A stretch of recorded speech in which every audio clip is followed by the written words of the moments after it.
Well, Paul, it was certainly a dramatic and eventful afternoon. The right result from your point of view in the end with the 3 points. Which, if you can, simply try and reflect on what you've just witnessed over the last 90 minutes.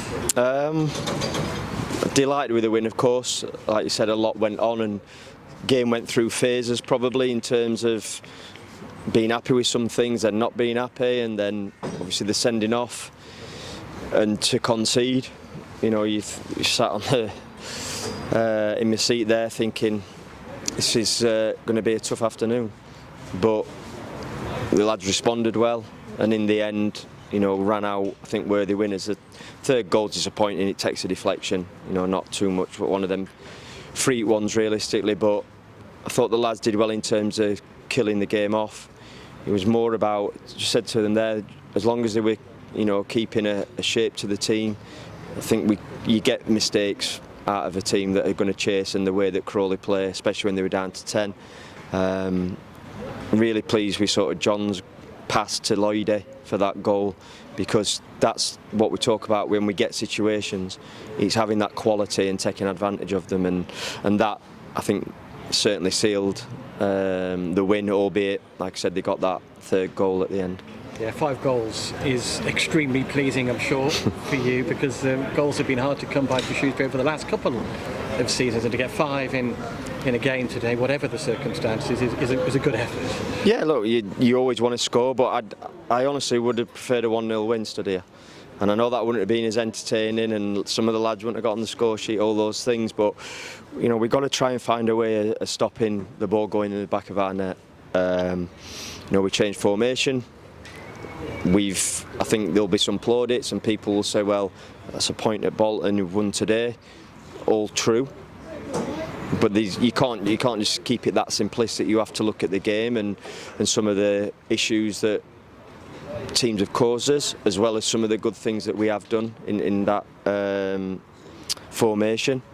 And first off, we knew that the sort of opposite 10, if you like, for them was going to have space, but we were too deep, so then we couldn't get any sort of kind of contact.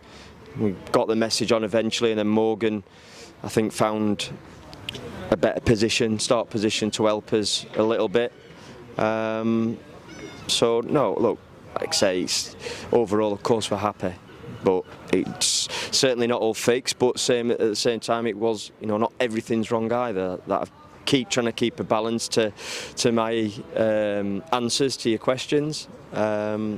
Still, you know, like I said, a long way to go. What are you thinking, though, at 2-1 down?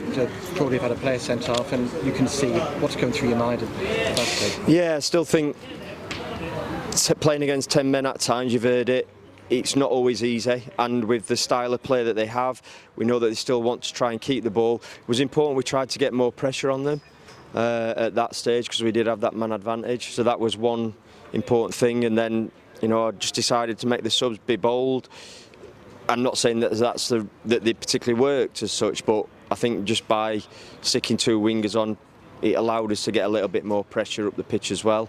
But you have to try and pass the ball, because if you don't pass it and all you do is kick the ball long, then ultimately there's no point having an extra man. And I think gradually we understood that and did better and forced them back, and eventually got the goals. Yeah, a word about John Marquis, perhaps, who at times hasn't always been a starter in your team this season, but came back in at Bolton and did well a week ago, and actually started today and got a couple of goals. A word about him and how he's been. You know, he's kept his head up in training. He's an experienced player. He's a goal scorer. He's played a big part today. Yeah, look, at times he's a little frustrated. I get that, and I said I haven't got a problem as long as you train properly. Don't expect you to be the happiest person in the world if you're not in the team. And again, that can be difficult for players, because it's a balancing act. It's be disappointed, but show the right attitude to get back in the team. They've heard me say it many times already. Anyone that wants to go into sulk mode will just push themselves further away from the team, and will only get an opportunity if we've got no one else. And in fairness, certainly I think the players have done that. John's done that. And I said when I brought him in, it was, yes, of course, what happens on the pitch, but also around the place as well. And he sometimes gets on at players, which is sometimes received well and other times not. but it can't always be the staff that do that, and I think sometimes it has to be teammates, and there's nothing wrong with that. We're trying to drive standards, trying to improve. He gets the game. I think that is certainly something that John's got. He's got his experience, and he's, you know, dare I say it, because I'm still quite a lot older than him, but he feels like he's more from my generation in terms of the know-how and what's needs to happen on the football pitch at various times. Any team selection? I know he's just coming back from injury, but Carl Winchester, you left out of the starting 11. Your captain today, was that a tricky one for you? Of course, because I've spoke, you know, very glowingly about Carl, and nothing's changed on that front. Spoke to Carl yesterday, and I have to say his response was exactly what you'd want from every single player. I said, look, I thought that the lads did well last week in terms of that midfield, going to stick with them. And he said, absolutely, they deserve to, they did really well. I'm here for you, I'm here to support the team, I want the team to do well. And you couldn't get a better answer. And I've seen him there, a smile on his face. He's obviously sat behind me in the dugout, can hear him at times. He's a proper pro. And unfortunately, they're dying out a little bit. So, yes, he will be, again, disappointed he's not been out on the pitch today. He'll play plenty of football for me, I'm sure of that, and his importance around the place, and again, that type of character is absolutely what I want at the football club. And finally for me, Paul, word for the away supporters who've had to wait a little while for the next away win to come along. They've travelled a long way. That have enjoyed seeing the goals going in, 4 of them directly in front of them. A word for them, they're backing, what it means to them. Yeah, maybe the lads save the goals for that end more so. Look, terrific support. As I touched on pre-game, you know, it's a long journey.